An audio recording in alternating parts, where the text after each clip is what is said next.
किस प्रशासन को किस नहीं, प्रशासन को क्या नहीं पता है कि कहाँ पे क्या गुंडाई हो रही, क्या लफड़ई। इसलिए तो प्रशासन ऑफिस को क्या नहीं पता है कि इसका मकान कहाँ इसलिए तो प्रशासन ने बोला था कि हम परमिशन नहीं दे रहे। एक सेकंड। सरकार उत्तर प्रदेश की पुलिस ने उन जिहादी आतंकवादियों के संग डांडिया खेला। नवरात्र में डांडिया कौन खेलता है? अब सोचिए, वो मासूम लोग आए थे, सड़क पे अपना धरना प्रदर्शन कर रहे थे, पर उत्तर प्रदेश की पुलिस को पता नहीं क्या झूसा, उन्होंने डांडिया खेलना स्टार्ट कर दिया। इसके वक्त बनिए ना, बुरहान वानी बनोगे, अफजल बनोगे, आतंकवादी बनोगे तो ऐसे ही मारे जाओगे और डेली मिट्टी में मिलाए जाओगे। हम तो सीधा सीधा कहते हैं, देश को घर समझो तो ठीक है, नहीं तो किराएदार की तरह रहना चाहते तो हम डिपोर्ट कर देते हैं।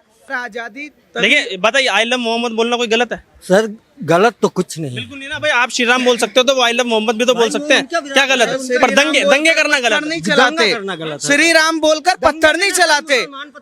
हिंदू पता लग रहा है ना, कुछ पता लग रहा है। जो ये कह रहे हैं उसमें कोई जात बिरादरी का भेदभाव नहीं पता लग रहा है। हिंदू भी हो सकता है, पत्थर चलाने वाला मुसलमान भी हो सकता है। और क्या सर, सारा देश परेशान है इनसे, आतंकवादियों से। अफगानिस्तान परेशान है इन आतंकवादियों से, ईरान, इराक, सऊदी, उसके बाद अमेरिका, हर देश परेशान है और एक ही चीज से परेशान है। ये लोग क्या है कि सर इनको मजा आता है, इनको मजा आता है पिटने में। लंबी दाढ़ी, गोल टोपी, ऊंचा पैजामा वाला पत्थर चलाएगा तो तिलक वाले के घर पे थोड़ी ना हमसे बुलडोजर चलाएंगे। जो कर्म करोगे भोगना इसी देश। नमस्कार, बहुत बहुत स्वागत है आपका हमारे चैनल पर। कानपुर से शुरू हुआ आई लव मोहम्मद का ट्रेंड बरेली में जाकर दंगों पर खत्म हुआ। अब दंगे होने के बाद योगी आदित्यनाथ सरकार लगातार सख्त कार्रवाई कर रही है और उसी क्रम में आज बुलडोजर एक्शन की कार्रवाई की गई। तौकीर रजा के रिश्तेदारों से लेकर उनके करीबियों तक सबके घर पर जो अवैध संपत्ति थी उन पर बुलडोजर एक्शन किया गया। इसी पूरे मामले पर बात करते हैं, कुछ लोग हमारे साथ जुड़े, पूछते हैं क्या अपनी राय रखेंगे। क्या नाम हुआ सर आपका? सर मेरा नाम सत्यप्रकाश मिश्रा। मिश्रा जी, क्या कहेंगे जो बरेली में हुआ है, जो आई लव मोहम्मद के नारे लगे और उसके बाद जो वहाँ दंगा भड़का और आज बुलडोजर एक्शन की कार्रवाई हुई, क्या अपनी राय रखेंगे उस पर? सर वो गलत हुआ है। गलत हुआ है। यस सर, पहले ही इसकी व्यवस्था बना के रखना चाहिए हमारे माननीय मुख्यमंत्री जी को। और यूपी में जैसे शांति का माहौल बता रहे हैं, उस तरह माहौल क्या दिख रहा है आपको? कुछ दिख रहा है? बिल्कुल।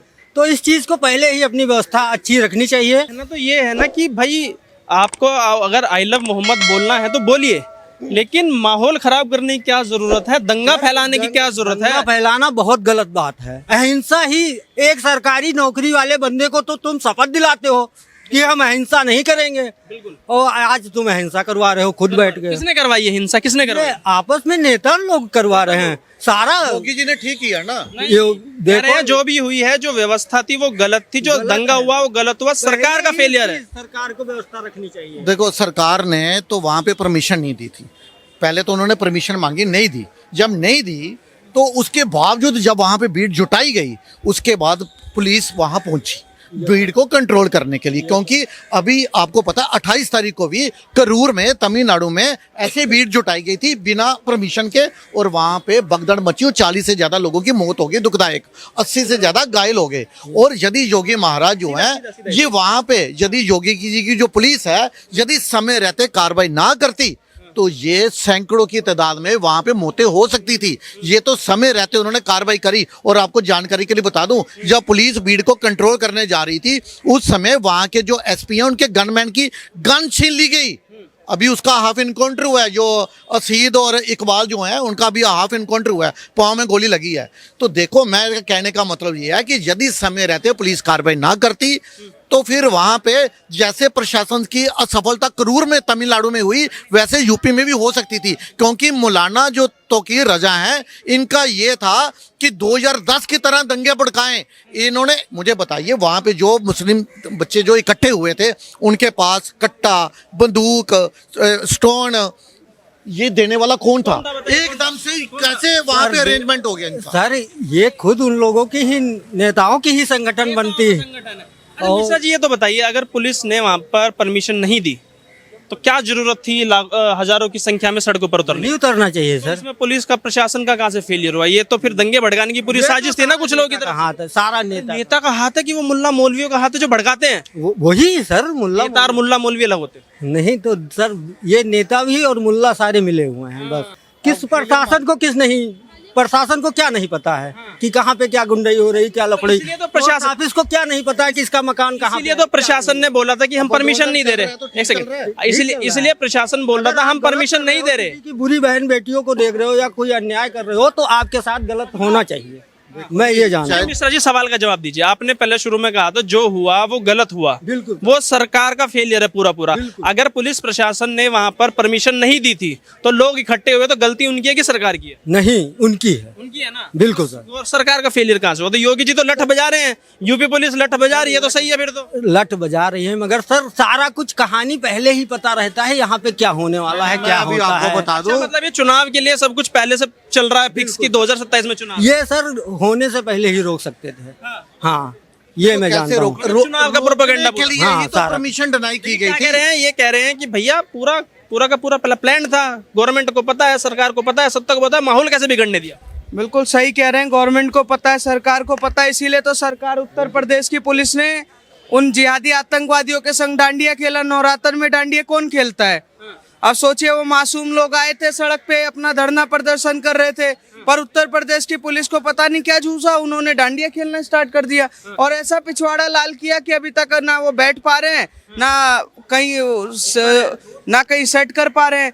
ऐसे लोगों का इलाज सर योगी बाबा अच्छे से निकालते हैं। बरेली का हिंसा ये सीधा सुनियोजित हिंसा थी, जो इन्होंने ये दिखाने की कोशिश की कि हमारे पे अगर कोई बात आएगी तो हम इससे ये कर देंगे, वो कर देंगे। तो मैं जानकारी के लिए बता दूं, ये मिट्टी में मिला दिए जाएंगे और ज्यादा बकवास करेंगे तो योगी बाबा की जैसे पीटते हैं वैसे ही पीटे जाएंगे। ये मोहम्मद नहीं बोल सकते वो, देश में बोले, संविधान मैं नहीं कह रहा है, हूं, बिल्कुल। लोकतंत्र नहीं है। सर, वो कह रहे हैं कि भैया आई लव मोहम्मद हमने बोला तो तुमने पिटाई चालू कर दी, सर, माहौल खराब कर दिया। सर आई लव मोहम्मद बोले, मोहम्मद का नाम ले, मैं कहता हूँ उनकी प्रेरणा में मना नहीं कर रहा हूँ और उनको नाम लेना चाहिए। जैसे हम राम का नाम लेते हैं, हम कृष्ण का नाम लेते हैं, वो वैसे वो भी लें, हमें दिक्कत नहीं है। पर वो कम से कम, मैं एक चीज कहना चाहता हूँ, कोई भी व्यक्ति अगर किसी उसके वेश में आकर हिंसा और वो करता है तो कहीं ना कहीं उनका भी नाम खराब होता है।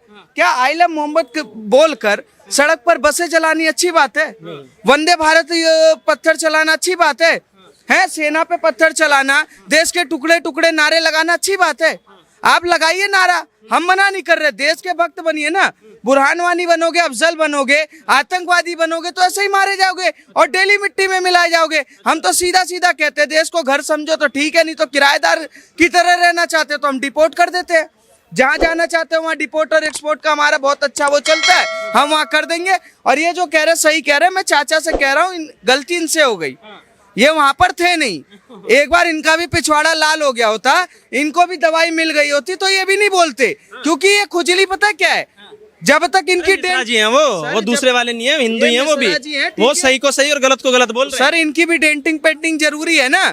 अगर मिश्रा जी डेंटिंग पेंटिंग वालों का सपोर्ट कर रहे हैं तो हम तो कहेंगे कि देखो भाई, उत्तर प्रदेश का संविधान सबके लिए लागू है। आई लव मोहम्मद तो बोल सकते हैं में रहना। सर संविधान तब कहाँ चला जाता है जब यही लोग बसें जलाते हैं। राशन चाहिए होगा, संविधान है। हॉस्पिटल में इलाज चाहिए तो संविधान है। घर चाहिए तो संविधान है। पर तिरंगा चाहिए, तिरंगा पे बात आ जाएगी तो नहीं मानेंगे।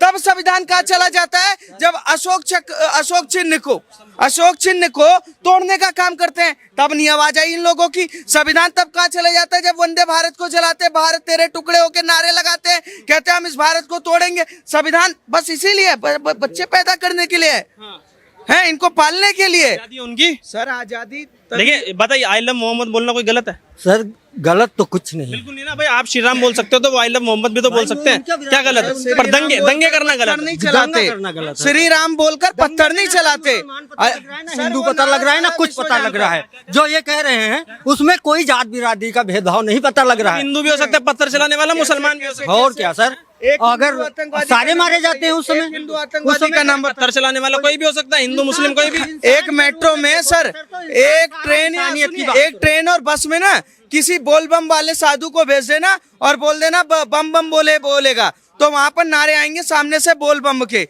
पर कोई अगर एक टोपी लगा के और वो घुस जाएगा ना और वो बोल देगा अल्लाह अकबर, मैं कह रहा हूँ पूरा बस ट्रेन सब खाली हो जाएगी। इससे आप समझ जाओ कितना कॉन्सेप्ट क्लियर है। किसकी बात कर रहे हैं ये लोग? कोई भी हो सकता है, मैं बता पत्थर चलाने वाला कोई भी हो सकता है। मैं बता रहा हूँ, भारत छोड़िए, मैं भारत को तो अभी थोड़ा सा साइड कर देते, हमारा देश है। बांग्लादेश परेशान है इनसे, आतंकवादियों से। अफगानिस्तान परेशान है इन आतंकवादियों से। ईरान, इराक, सऊदी, उसके बाद अमेरिका, हर देश परेशान है और एक ही चीज से परेशान है। ये लोग क्या है कि सर इनको मजा आता है, इनको मजा आता है पिटने में, और जब तक इनकी गांठ पिछवाड़े लाल नहीं होती, डेंटिंग पेंटिंग इनका होता नहीं, तब तक ये सुधरते नहीं। ये वैसे नहीं सुधरते, ये लातों के भूत है, बातों से नहीं मानेंगे। और लातों के भूत को उत्तर प्रदेश की सरकार, योगी जी ऐसे सुधारते कि आप देख लो। डांडिया खेला उनके साथ, बुलडोजर चला रहे उनके साथ। सर पत्थर जो चलाएगा उसी के घर पे बुलडोजर चलेगा। आतंकवादी का मतलब मैं साफ सीधा बता दे रहा हूं, अगर कभी भी राम यात्रा निकलती है तो राम यात्रा में कहीं पर पत्थर नहीं चलते, राम यात्रा पर पत्थर चलवाए जाते हैं, ठीक है। पर कभी भी किसी की और यात्रा निकलती है तो उस पर हम पत्थर नहीं चलाते, हम फूल फेंकते हैं, प्रसादी देते हैं, 500 का 1000 जो अपनी इच्छा है हम देते हैं। पर ऐसा क्यों होता है कि इस देश में दुर्गा पूजा होती है तो पत्थर चलेगा, इस देश में बजरंगबली की यात्रा निकलेगी तो पत्थर चलेगा। हिंदू अपने देश में अपनी यात्रा को नहीं मना पा रहा है और ये कह रहे हो मजहब से नहीं लेना देना, मजहब हमें नहीं सिखाता। वो गांधी के 3 बंदर चलेगा भैया, अब भगत सिंह वाला खेल चल रहा है। मैं साफ सीधी बात बता रहा हूँ। ने बोला, देखिए आपने बोला कि पत्थर चलाने वाला ना हिंदू होता है ना मुसलमान होता है, ये बुलडोजर भी चला, गलत चलाना बिल्कुल नहीं चलना चाहिए। सर जो जिन्होंने पत्थर चलाया, उल्टा सीधा काम किया, उनके घर पे चलना चाहिए। जो गलत, हम अगर गलत करेंगे तो हमारे साथ अन्याय होना हुआ है ना, फिर बरेली में नहीं हुआ सर, दंगा भड़काया वो तो गलत हुआ, मुल्ला मौलवी ने करा वो गलत है, गलत है सर, वो तो गलत है।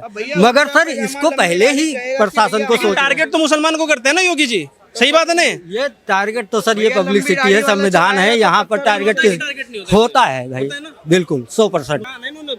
होते हैं टारगेट भाई। तो सर लंबी दाढ़ी वाले ओवैसी भी कह रहे हैं, ओवैसी भी कह रहे हैं कि अगर आई लव मोहम्मद के नाम पे आप FIR कर दोगे तो कैसे सेकुलरिज्म है देश का? तो सर आई लव मोहम्मद का पोस्टर अपने घर के बाहर लगाए ना, अपने दुकानों के बाहर लगाए। हम हिंदुओं को भी तो पता चलना चाहिए कि आई लव मोहम्मद को मानने वाले लोग हैं, जिससे हम भी सजग हो जाए, कब सामान लेना छोड़ देंगे। लगाए ना, नाम सामान बेचने के टाइम पे नाम बदल लेंगे, वैसे इनको ट्रेंडिंग चलाना है। मोहम्मद से प्रेम दिल में होना चाहिए, सड़कों पे नहीं होना चाहिए। प्रेम सड़कों पे भी करो तो पत्थर चला के नहीं होना चाहिए, आगजनी करके नहीं होना चाहिए। और सर एक बात बताइए, लंबी दाढ़ी, गोल टोपी, ऊंचा पैजामा वाला पत्थर चलाएगा तो तिलक वाले के घर पे थोड़ी ना हमसे बुलडोजर चलाएंगे। जो कर्म करोगे भोगना इसी देश में पड़ेगा। मैं जानकारी के लिए बता दूं, सीधी सीधी बात है, आतंकवादी का मजहब होता है, धर्म नहीं होता। सही कह रहे हैं सर, बिल्कुल राइट। आतंकवादी का कोई धर्म मजहब नहीं है सर। नहीं, मजहब होता है, धर्म नहीं होता। ये कर रहे हैं, सही बात है एकदम। आप नफरत फैला रहे हो खड़े खड़े हैं। नहीं, ये नफरत फैलाने की कौन सी बात आप कह रहे हो कि हम देखो इंसान है, वो भी उनको भी रहने के लिए कौन सा इंसान है, बताइए कौन इंसान, कौन समझाएगा उनको? वो 72 के चक्कर में वो हमारे तुम्हारे जैसे ही इंसान वो भी है, मगर उनको भी एक समझाने वाला अच्छा बंदा कहने का हक है ना देश में। बिल्कुल सर, मगर वो समझ नहीं रहे हैं, तो नहीं रहा है, कहीं कुछ हो रहा है। सर कौन समझाएगा? 72 हूरों के चक्कर में पागल हुए पड़े हैं, ना बकरी छोड़ी, ना भैंस छोड़ा, ना अम्मा जान खाला जान, किसी को छोड़ नहीं रहे हैं। छेद के चक्कर में इतना पागल हुए पड़े कि जहाँ देखो वहाँ मजे लिए जा रहे हैं, और ये कह रहे हैं कि सीधी सीधी बात की मजे। अरे मुझे एक बात बताओ, 72 हूर वालों को समझाया नहीं जाता, वो पागल है तो वहाँ भेजना चाहिए, ओवर टाइम करे कोई दिक्कत नहीं है। ये मुझे योगी जी की जो भाषा है, डेंटिंग पेंटिंग है, जहन्नुम का टिकट, मुख्यमंत्री हैं एक प्रदेश के, ऐसी भाषा बोलना शोभा देता है उन्हें। विपक्ष यही तो कह रहा है। कल तक आपको मजा आता था जब राम सेवकों पे यात्रा पे गोलियां चलती थी। कल तक आपको मजा आता था कि एक मुख्यमंत्री बयान देता था कि लड़के हैं, गलती हो जाती है। कल तक आपको मजा आता था कि मुल्ला टोपी लगा के बैठते थे। आज उत्तर प्रदेश का सरकार कह रहा है कि भैया अतीक अहमद आतंकवादी था, हमने उड़ा दिया। मुख्तार अंसारी माफिया था, हमने उड़ा दिया। भैया एक बात बताइए, जो साफ सीधी बात प्रशासन को, जनता को परेशान करेगा, सही कैसे हो सकता है? अगर कोई आतंकवादी बनने के लिए सड़क पर निकला हुआ है तो उसको डेंटिंग पेंटिंग की इसलिए जरूरत है क्योंकि उसने सोच रखा है, वो कह रहा है कि मुझे 72 हूरें चाहिए, और 72 हूरों के लिए जो परेशान है, हम 72 हूर देने का काम कर रहे हैं। भैया हम तो एक सही समर्थन में, हमें धरती पे हमारे यहाँ कहा जाता है 7 जन्मों का साथ, उनके यहाँ कहा जाता है तलाक तलाक। भैया जहाँ पर आप सोचो कि सुबह शादी होती है, सुबह शादी होती है 30 सेकंड की, हलाला होता है पूरी रात, ठीक है, 72 हूर के चक्कर में जो पागल, मजहब नहीं हरम है सर, हरम बनाया हुआ है और हरम के बच्चों का समर्थन करके ये अपने आप पर सवाल उठा रहे हैं। अच्छा ये बताइए, कश्मीर में जो हिंदू थे जब उनको मारा जा रहा था तो क्या वो भाईचारा देख रहे थे? नहीं देख रहे। बंगाल में जो 500 से ज्यादा परिवार पलायन करके गए तो भाईचारा देख रहे थे? तो तुम चाचा हमें क्या शिक्षा दे रहे हो? हम चूतिया दिख रहे हैं भाईचारा देखेंगे? हैं तुम बड़े ज्ञानी हो रहे हो। क्या वो अगर सेकुलरिज्म की बात कर, वो सेकुलरिज्म की बात करें तो क्या गलत है उसमें? वो कह रहे हैं सबको रहने का अधिकार है देश, रहने का अधिकार है देश में सबको। छीले जाएंगे। मुझे बताइए, मुसलमानों ने भी इतनी शहादतें दी है देश के लिए, ली दी है ना कि हिंदू ने किया, फिर दी है शहादत, बिल्कुल दी है। ले लिया पाकिस्तान, अब क्या मेरा कबर ले लेंगे भैया? मेरा घर ले लेंगे? तो भाई नहीं, कैसे? संविधान में कौन सा संविधान में? जब उनको देखो फिर यहाँ पे सारा हिंदुस्तान लिखा हुआ है वक्फ बोर्ड बनाना, संविधान में लिखा हुआ मुस्लिम पर्सनल लॉ बोर्ड बनाना, संविधान में लिखा हुआ ये सारी माइनॉरिटी कमीशन ये सब देना हुआ, तो क्यों बना के रखा हुआ तुमने? हिंदू के गुरुकुल बंद कर रखे हैं, हिंदू के गुरुकुल बंद कर रखे हैं कि हिंदू का बच्चा गीता और रामायण ना पढ़े, पर उनके मदरसे को डेली फंडिंग देनी पड़ेगी। चलेगी भी क्यों नहीं चलेगी? नहीं चलने हम देंगे। चूतिया हैं, तुम्हारे जैसे सेकुलर के कीड़े बसे हुए हैं। क्यों मनाए भाई? क्यों मनाए भाई? क्या गलत कह रहे हैं वो? सेकुलरिज्म का मतलब क्या है? क्या सेकुलरिज्म का मतलब क्या है? सेकुलरिज्म कि का भाई मतलब है कि हिंदू चापड़ खाएगा, हिंदू को गला कटवाएगा। सेकुलरिज्म का मतलब है कि सरतन से जुदा के नारे लगवा के अपने शर्त उड़वाएगा। ठेका हमने ले रखा है, मैंने ले रखा है भैया, इन्होंने क्यों नहीं ले हुआ है? सामने टोपी वाला कह रहा भैया मैं नहीं मानता संविधान को, और हम कह रहे सेकुलरिज्म है भैया, हम सेकुलरिज्म है, हम सेकुलर है। कौन सेकुलरिज्म भैया? सामने वाला चाटा मार रहा है, हम कह रहे हैं हम गांधी के बंदर है। मैं जानकारी के लिए बता दूं, गांधी का बंदर वही बन रहा है जिसके हाथ और बाजुओं में ताकत नहीं है। हम चंद्रशेखर आजाद को मानने वाले लोग हैं, हम भगत सिंह को मानने वाले लोग हैं, हम सरदार पटेल को महाराणा प्रताप के वंशज है, छत्रपति महाराज के वंशज है। अगर कोई सेकुलरिज्म के नाम पर हमारे परिवार पर किसी भी तरीके का वो करेगा तो हम उससे सवालिया निशान धरती पे जैसे जिस तरीके से वो रवैया रखेगा उसी तरीके से हम भी जवाब देंगे। ठीक है भाई, क्या नाम है आपका? सौरभ। जो बरेली में हो रहा है विपक्ष, मतलब बस ये पता दंगे हो रहे दंगे भड़के वहाँ पे, तो वहाँ पे एक मुस्लिम समुदाय के लोगों का और विपक्ष का आरोप है कि जब से बीजेपी आई है तब से माहौल खराब बड़ा हो रहा है, मुसलमानों को लेकर नफरत की राजनीति हो रही है, क्या कहेंगे? अगर हिंदुओं के बारे में भी ये चीज कहते हैं, क्या वो कुछ कर रहे हैं क्या? रोड पे आके रोड पे आके नमाज कौन पढ़ रहा है? बिल्कुल, हम भी तो पूजा करते हैं बट घर में ही करते हैं ना, मंदिरों में करते हैं। हर जगह तो वो तो घेर रहे हैं कि जहां हम बैठ जाएंगे वो हमारी जगह है। तो ये दंगे करने के लिए है ना, और क्यों करेंगे? रोड पे क्यों पड़ेगा कोई, मुझे बताओ। उसमें आरोप ये लगा रहे हैं कि भाई साहब आपकी सरकार, योगी जी का दूसरा टर्म चल रहा है, तो क्या कर रहा है प्रशासन? प्रशासन ध्यान क्यों नहीं दे रहा? क्या करेगा प्रशासन? आप रोड पे आ रहे हो नमाज पढ़ने, इसमें प्रशासन क्या करेगा? बताओ। व्यवस्था बनाओ, क्या व्यवस्था बनाओ कि उनकी नमाज पढ़ने की? तो नमाज पढ़ने के लिए है नहीं क्या मॉस्क? हाँ तो फिर उनका कहना है कि हमारी तादाद इतनी बढ़ गई है कि मस्जिदों में जगह नहीं है। भैया मंदिरों हिंदू फिर भी ज्यादा ही है, इतने मंदिर तो नहीं है कि सारे हिंदू को भी ले ले, लेकिन रोड पर तो हिंदू नहीं आ रहे पढ़ने फिर भी। बिल्कुल। हाँ तो फिर इसमें किसकी गलती है? किसकी गलती है? मुस्लिम खुद आ रहे हैं ना। ऐसा तो है नहीं कि उनको जगह नहीं दी या उनके मस्जिद नहीं है, उनके मस्जिदों पर अटैक हो रहा है या उनके मस्जिद के ऊपर तोड़ के किसी ने मंदिर बना दिया, ऐसा तो नहीं हो रहा। तो रोड पे जब वो आएंगे तो तभी तो उन पर लाठीचार्ज हो रहा है, जो रोड पे आ रहा है। मस्जिदों में कौन कर रहा है? अभी तो वो कह रहे थे हम अपने नबी से प्यार का इजहार कर रहे हैं, आई लव मोहम्मद लिख रहे हैं। करो ना, हम भी तो प्यार का इजहार कर सकते हैं, फिर हम भी रोड पे आ जाएंगे। तो पिटाई हो गई उनकी, तो lathi charge. Road is public infrastructure, road public के लिए है, रोड सिर्फ नमाज के लिए नहीं है। आप करो ना, मस्जिद में करो, घर में करो। हम में से कोई रोड पे आता है क्या? आप ये बताओ, नहीं आता रोड पे। तो फिर इसमें प्रशासन की क्या गलती है? कार्रवाई जो हुई बढ़िया, पिटाई भैया पिटने के अलावा कोई ऑप्शन होता समझ जाते तो नहीं पिटते। पिटे में ना समझ नहीं रहे ना, पिटे में ना समझ नहीं रहे। अगर आप गलत करोगे, चाहे मुस्लिम हो, चाहे सिख हो या ईसाई हो, आप भरोगे। ठीक है? आप कह रहे हो कि हम रोड पर नमाज पढ़ने के लिए हमें मौलियत नहीं दी जाती। इतनी मस्जिदें हैं, इतने मैदान हैं जहाँ पे आप नमाज पढ़ सकते हो। ये तो एक प्रशासन को तंग करना है कि हमको रोड पर नमाज पढ़ी जाए। ये दिखाना चाहते हैं कि हिंदुस्तान के अंदर हमारी इतनी आबादी बढ़ चुकी है।